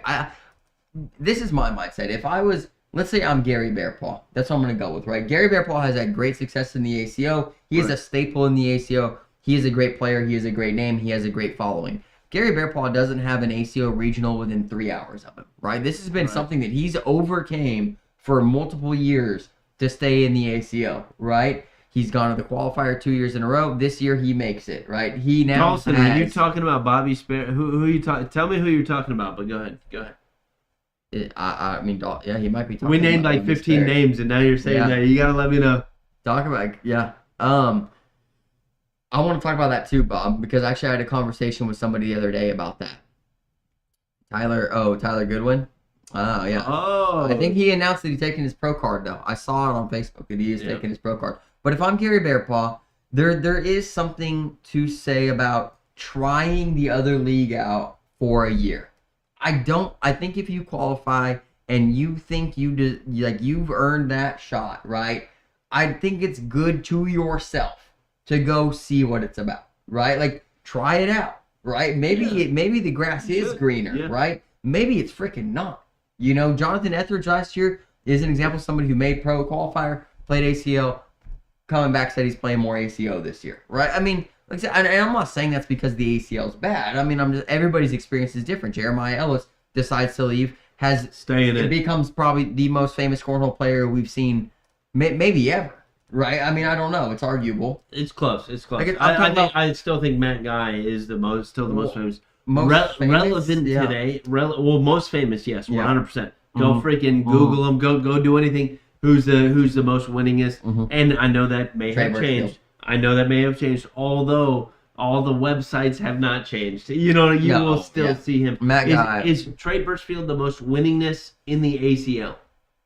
Yes. Okay, so the most winningest player overall is still Matt Guy because he's won ACO. Professional. Professional. So that's why he is way relevant. There's like an ACO go, there's an ACL go, right? And like Matt Guy's in both of those the all-time go. Go ask CBC AI, it will bring up Matt Guy. 100%. There's nobody else that can bring up. No, you are 100% right. So when you say like he's the most famous for this period, he is 100%. And if it continues, he could take that spot. 100. Well, it's like the UFC, but and I don't want to call it early because you can't do that. It's like, dude, when it's kind of funny when Slim Shady came out. My dad, this was in the 90s, dude. I think it was in the 90s. He called it a one-hit wonder. Yeah, is what he called Slim Shady back then. And if you go listen to his first song that got super popular, I don't know if you've ever heard it or not. I don't know which song. I don't remember. We'll listen to it after this. My dad's like, "Oh, this is a one-hit wonder, but this is a freaking jam." Like that's what. And no, he became the freaking greatest of all time. Really, he's in the GOAT rap. And Jeremiah can do that, but he also could be a one-hit. We don't know yet. Right. But like I said, I compare it to the UFC a ton, right? And Jeremiah, to me, I've said this before. Anybody said this before, that he was the Conor McGregor of cornhole, right? Conor McGregor came into the UFC, made the UFC something that it had never been, a different vibe, right? A different personality. That's what Jeremiah did. That's like undeniable, right? If he would have won the world championship of ACL, he would have been the legit double champ, right? ACL, just like Conor was for 145, 155, or 135, whatever it was. It was 145 and 155 or 160. And would have legit been like the Conor McGregor of cornhole. But Conor McGregor's never in the GOAT conversation. Right, like you talk about people like Anderson Silva, right? You talk about people like Demetrius Johnson and Jose Aldo and George St. Pierre and Randy Couture and Conor McGregor got so popular in the UFC that he was able to fight Floyd Mayweather in a boxing match and made like $110 million. Yeah, well, whatever. I mean, that's how popular, and that is specifically popularity. Mm-hmm. Is he going to go down as the best of all time? Probably not. Mm-hmm. Probably not. Although I am a fan, and I love to watch the dude fight. Well, I'm a fan of like 2016. He's a personality. Conor McGregor, right? The Conor McGregor now, dude. Like, and that's even what scares me about players, man. When you get up there and you get all this fame, like it's like what you ever heard like Joe Rogan talk about child stars, that they'll never be normal human beings, because if you come into like stardom, like you earn this thing that like you could never be normal again. Right. And your experience is way different than somebody else's. Yeah. No, I agree. Yeah. It says Jeremiah is actually saying what everyone knows is real, that players with families cannot play full time. 100% it can't. So we're running into that with one of our pros from last year. And I talked to him today. I had about a 30-minute conversation with him. I know Dylan didn't call him, but I did. Zach Rush. I sat there, gave him a call. I said, hey, what are your plans next year? I had to give the guy a phone call shake, you know what I mean? And his kid is 9 years old now. He's starting to get into football. He's starting to get into basketball and baseball and things like that. And Zach doesn't want to miss it. He doesn't want to miss it, and he knows cornhole's travel. His son's thing is not cornhole, but his is. Yeah. So he's given that up, and he wants to stay with his kid and hang out and watch him and make sure that he does well in sports. And I think that's freaking great. Cornhole doesn't provide the money. You still have to have a day job. If Cornhole provided the money for him, he would be doing that also. So it's 100%. What was that? That was a band. Somebody trying to do some marketing on here. Get the crap out of here. Yeah, I hate when people do that. Yeah, but no, you're right. And so this is a good thing to bring up, Chris. Actually, is people are asking like, why are the kids taking over Cornhole ACL? Well, this is the reason. And I haven't heard this take on it until I saw something yesterday on or today. Okay. So like, maybe other people read it, and I just haven't heard the take. Yeah. But go ahead. No, the children do not have responsibilities, right? And they are able. Well, they do have responsibilities, but we all know how it was when we were a child. You still have responsibilities to do good in school, to, you know what I mean, make good grades, this and that. Like you have. But you don't have to do chores. You don't have to go out and work. You don't have to provide. You don't have to do, things like that. You don't have to provide. So I think that's that phrase right there. Right. You don't have to provide. And that's more than just money or food or anything. You need to provide attention to your family. Like you need to. Like, there's a lot of things. Like, there are. Even me, I'm a single adult with just a dog. Yeah, right? And soul takes a lot. Yeah, barely anything. My dog is like almost like the most low maintenance dog you could have. But I have a house to upkeep and a business to uphold if I want to make a career out of something, and like even if I was a part owner of CBC and like I just worked my regular 8-hour job, to become a cornhole professional, there's not enough hours in the day, that the kids are getting it in, right? Like they're not paying bills, right? There's no job to do. It's legit that's why they're taking over, and that's why the people we're seeing coming out of the ACO or into the ACO are your older style players or players that have played the game for a long time, right? Which might not be like the Dakota Solis, right? Dakota Solis is not an old person, but he's played cornhole for a long time. Nate Stevens as well, that we saw come back last year. I think it's more of a family situation with most, and that's my opinion. I don't know. Well, I mean, Tom Gustafson speaks it out loud, right? The reason that he moved was so that he had more time for himself and for his family, because the schedule was legitimately too hard to keep up with. If you want to make it something, because you gotta buy tickets. Instant when that schedule comes out, you gotta buy tickets and make sure you're there if you want to keep that freaking status that you have. And if let's just say if you're not the winningest player in something like that, and you like every year you have to wake up and say, okay, the schedule is out. I have to make these 4 nationals. I have to make a certain number of opens, and I have to play some local stuff. You're booking tickets or you're trying to figure out, okay, what am I doing? Is my family getting together here? Are they getting together here? Is this on my son's birthday? Is this? But there's no negotiation. You gotta be there. Yeah. And that's what's tough about that. That's one good thing that you and I kind of knock once in a while that the ACO does. There's 40-something majors a year. We do knock, right? Usually, and right? we knock because that we think it waters down the pro field. But what it's good for is convenience, right? That the players are able to kind of pick and choose what fits in their schedule and still hit 8 tournaments a year, right? In the ACO, there's 16 opens and 4 nationals. You have 20 tournaments to choose from, and that is it. Right, I mean that is it, and you have to go to the 4 nationals. You have to be if you want to make pro. You want to make pro, right? You have. Well, if you're not a pro, you can't go to a national. A point earning pro. You can also go to the open and go through the gauntlet, right? Yes. You can do that and make pro too. But it's just, man, it's a lot. It really is a lot, especially when that specific thing doesn't take care of you, your family, your household situation, so many things. That's where it gets tough. Except for the 1 to 5 people that have sponsors that are at the top that actually can make it. I mean, and Alan's talking about Does Jeremiah Ellis work? Yep. Every day. 100%. He is a blue collar, hardworking freaking guy. UPS. Correct. UPS works every day. Has to fight with his company to be able to get time off, which is what he put in his last post, which is, my company is not receptive to the idea that I could be the best in the world at this, so they won't give me the days that I need. Pretty much paraphrasing anyway. Yeah. And that's insane. They could say, oh no, we'd love you to do that. Wear a UPS jersey. Why don't we sponsor your bags and put UPS on your bags? So they could do these things and actually help them with this thing, which would be very cool. It would be. Like I said, what I was thinking about is Jeremiah Ellis to everybody is this famous person, right?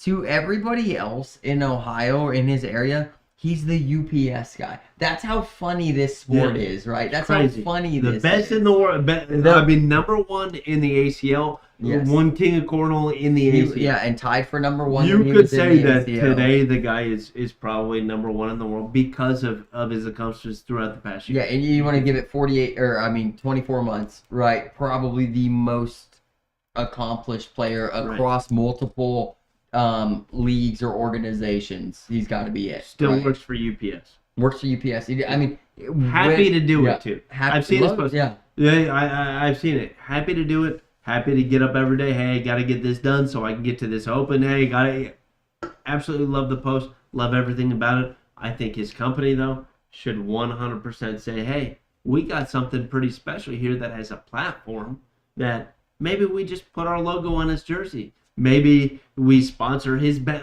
Ultra could easily put a UPS logo on there if UPS pay. I don't know.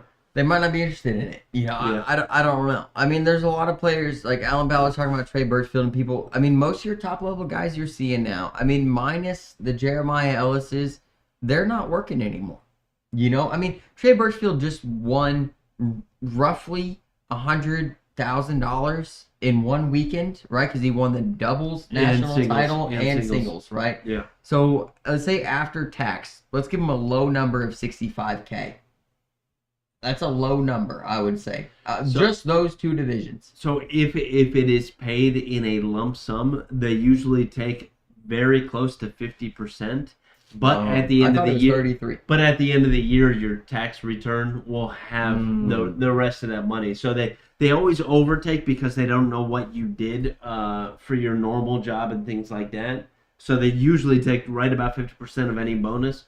And at the end of the year, you'll get the money back that you were owed that was, way in your specific tax bracket anyway. I mean, it's possible. I mean, like I said, we've always heard that these companies are paying people $40,000, to play cornhole. Crazy. But we know a lot of that is your travel expenses and your tickets and stuff like that. Which, like, to be an ACO pro, I would honestly say you're gonna spend 10 to 20K alone just to go to the tournaments you have to go to. How many majors? Well, I'm saying ACL pro, so I mean ACL. Okay, yeah. Because look, what did you see this? What Cummings said? Up here? No, what did he say? 6 nationals next year, so you got to go to all of them. Yeah, that's freaking crazy. Yeah, it's 2 more tournaments. So if you got to go to all, like of them, and something we talked about, me and Bill talked about a little bit, is if you win a national or a national bracket, you have to show up to the next Open 2 weeks later to play on ESPN. And that's not, from what we know, actually, I mean, I know this for 99% fact, the ACL's not paying you to get there. So you have to figure this out. I have no idea. From what I know, from the connections that I have, which let's give it 96%. We're gonna get below Germex. Germex 99.9, but let's get below that. They don't pay it forward. That they're not paying for your flight to get to that ESPN broadcast. And that's why AJ Sims and Braden Wilson almost had to forfeit because their flight couldn't make it. Dudes drove 20 hours. Well, that was during a 16 hours but that was also during it. Yeah. That was during a time that the hurricane they got hacked or something like that. Oh, But Microsoft all the flight systems went down. Their flight couldn't make it, and they still drove, which was very cool of them to be able to drive like that.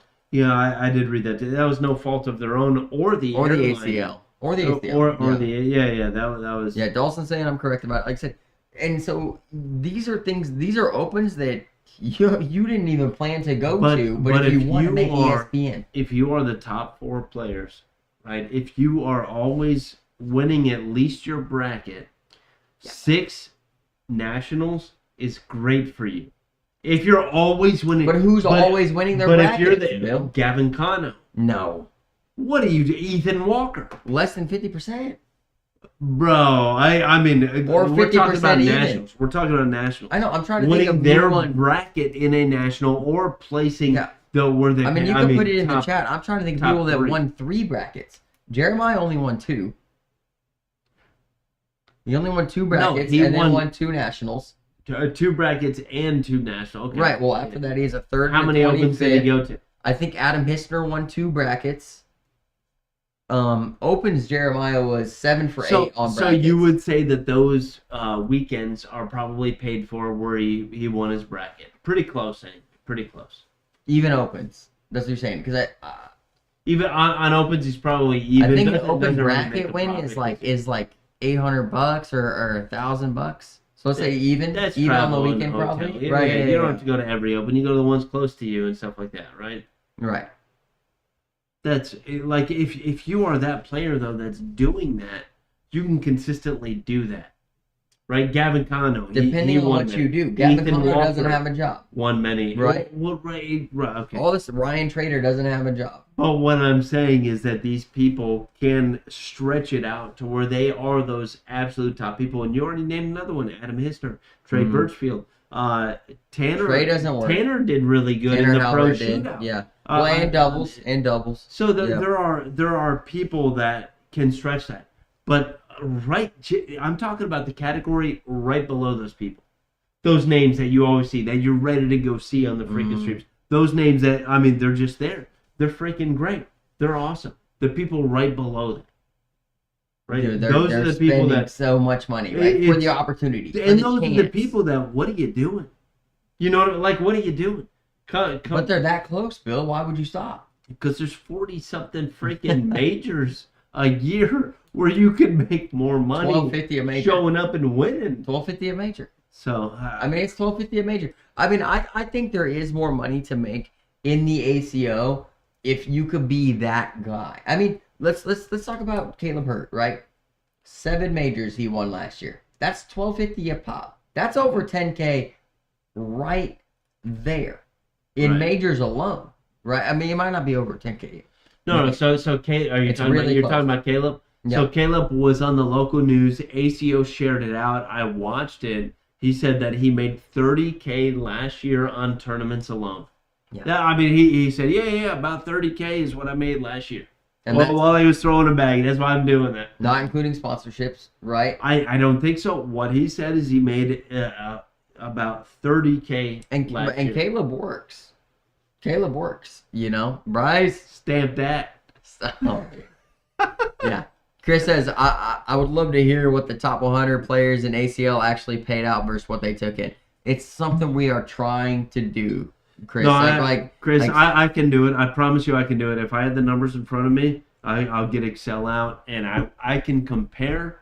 I can no do sponsorship. 100%, Chris. That's what I'm talking about. No sponsorship. Yep. I want to do per person in both leagues.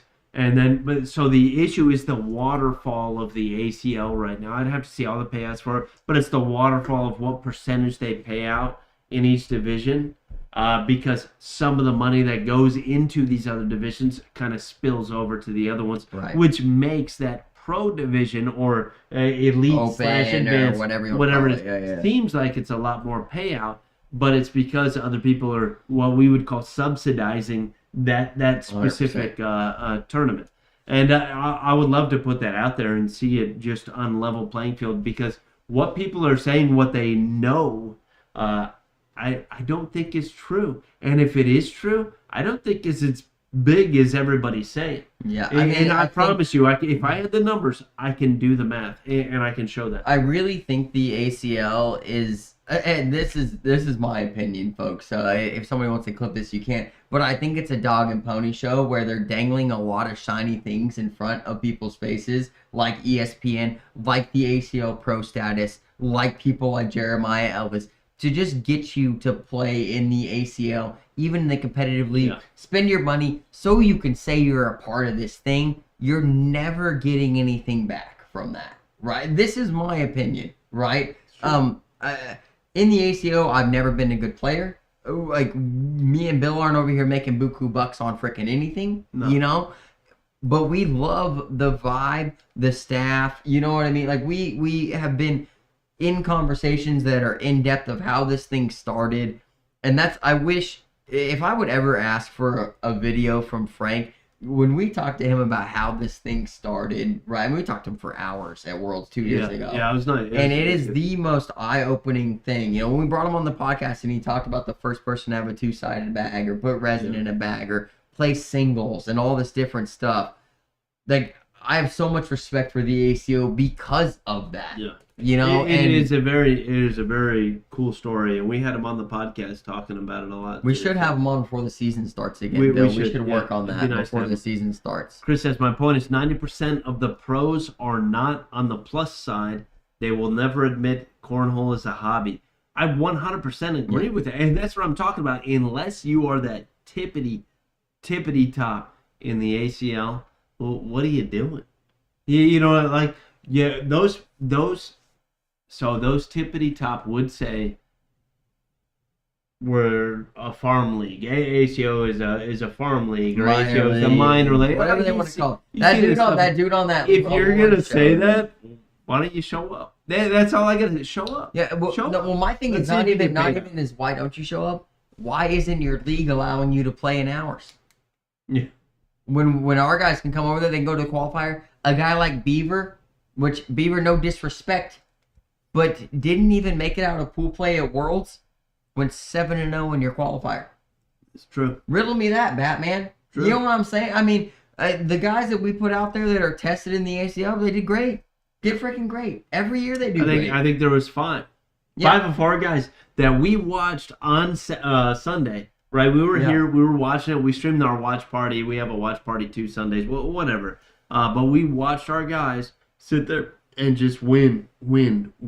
Yeah, Amish had a great tear, Braden had a great tear, Braden beat somebody like Adrian Johnson, who's been a pro in the ACL for year after year after year. Yeah, I mean, it's just, I just don't like and I'm not even mad at any of the pros in the ACL, because the pros actually, especially the top guys, are not the guys talking the crap. Yeah, they're so good. It's your 8.5s, right? So good. It's your 8.5 competitive dudes, right? 6.5. I don't even care. 8.5 and below, dude. It's your tier 2 folks that are over here trying to talk crap about the 8 most of the time. And that's why I've never understood it. Because if that's your argument, you're not a pro. Come over and play a major. If you can come over, play and win, you know what? I'll shake your freaking hand and be like, you know what? The ACL's better. Have a nice day. But it's not fucking happening. It's not happening. It's not happening. You know, and that's what makes me upset is the people that talk about it ain't about it. Right? No. They're not showing up for no cash games. They're just keyboard freaking warriors. I'm gonna leave everybody with this thought because we're coming up on 2 hours here. I'm gonna leave everybody with this cut thought. It out, yeah. I know we can all sit here and say Jeremiah Ellis developed over the last year. We can say that. Yep.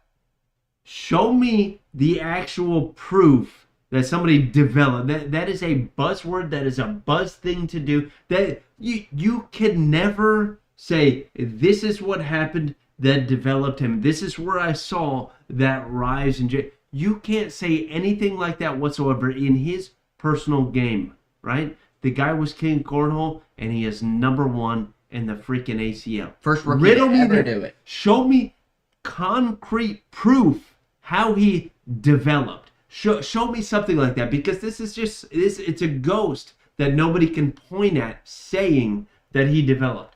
Tell me, how did he develop? So the argument would be bags, and I don't agree. Right? I mean, I don't agree. How can you... What I mean, you have to prove it. Prove it to me that this last year developed him so much that he's number one in the world now when he was already number one in the ACL. No. Tell me. You can, there is zero concrete proof that his game has changed from then until now. And he may tell you different. He may say, oh yeah, it developed so much about... Okay, what's the proof? How did it develop? Tell me. Did you learn a new shot? Did this happen? You know, like, what happened? Because if there is no concrete evidence in how it did, if your PPR didn't raise from, I don't know, 10.5 to 11.5 in the ACL, there literally is no concrete proof. But it makes it even harder because in the ACL, he played with a stickier bag, so his PPR was lower anyways, right? And he went to a faster bag. But we know we're lucky enough to be in a group chat with Jeremiah where we know he's not practicing more than he was. Right. I mean, I knew him almost all of last ACO season pretty close, pretty well. He's a guy who will tell you, I don't need practice. I show up to blind draws and throw, then I go to tournaments and play. And he'll tell you that. Whatever it is, it's a puff piece. What people are putting on there. You're allowed to lie on it. You're allowed to say, oh, yeah, no, he's learned so much since he joined the ACL. You could say whatever you want. He was number one in the ACL. He is now number one in the ACL. I would say number one in the freaking world. Jeremiah Ellis, dude, I love you. No hate, brother. No, definitely no hate. Definitely no hate. But, hey, we appreciate everybody for tuning in tonight, dude. Great podcast. We'll be here next week. The team will be announced next week. So everybody who's been waiting on that, Team CBC is locked. It's freaking locked. It's way bigger than we said it was going to be. Freaking guy, dude. Don't act like I didn't run everything by you. He did not run everything by me, dude. He's at the end. He's like, I'm just gonna send 15 million contracts out and blah blah. I'd be done with it. And I didn't have a chance to respond to him. And then that's not true, dude. It's terrible, terrible. Well, it's great also. Yeah, but we got a great team. The team is absolutely loaded. Bob Heil is not on the team, but Bob, we did pick up 2 seniors. You would be proud to hear that. We did. Peppy ones. Yeah, very peppy. Extra Metamucil. What? I just know Bob is sitting there. Well, we're making. Bob is like, he's categorizing them in the peppy and the non-peppy state. What if we made Bob it's like a running belt, but it has Fiber One bars in it and Metamucil packets? Would he be pissed? Only if he wore it at the tournament. Bob could increase your PPR. Yeah. Hey, we appreciate y'all, folks. This is CBC, Faith, Family, 4 baggers. Out.